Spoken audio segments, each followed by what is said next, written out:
So hello guys, naghahanap din ba kayo ng ulam na pangmatagalan kasi nahihirapan kayo na magluto sa araw-araw? So mag-stock tayo ng ulam. Adobo flakes nga pala ang tawag dito. So una, maglalaga lang tayo ng mga chicken breast, so 1 kilo to, at maglalagay tayo ng mga aromatics. Tapos papakuluan lang natin ito for around 20 to 25 minutes. Pagkatapos nun, pwede nating ahunin ito at palamigin.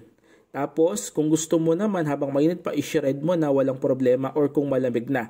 Pagkatapos naman ito, sa ibang kawali, maglalagay tayo ng mga 1 cup ng cooking oil. Tapos, magigisa lang tayo ng maraming sibuyas at bawang hanggang sa medyo mag-brown na yung ating bawang. Pagkatapos, ilalagay na natin yung shinred nating mga chicken. Maglalagay din tayo ng maraming paminta. Ayan. Tapos, vinegar, soy sauce, tapos dried laurel leaves. Naglagay na rin tayo ng oyster sauce.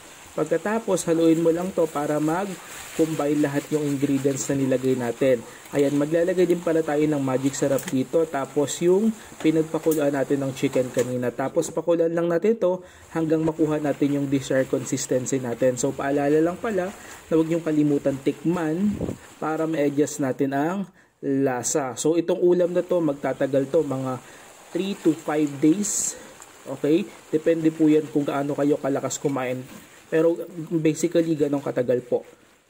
So, kapag tinatamad ka na magluto, pwedeng ito na lang yung ulamin mo. Ilagay mo lang siya sa mainit na kanin. Adobo flakes. Ayan. Pwede mo pa siyang i-toasted kung gusto mo. Pero so far, okay na sa akin yung ganito. So, kung gusto nyo din guys, magluto na kayo para hindi kayo nahirapan pagluto araw-araw. So, salamat!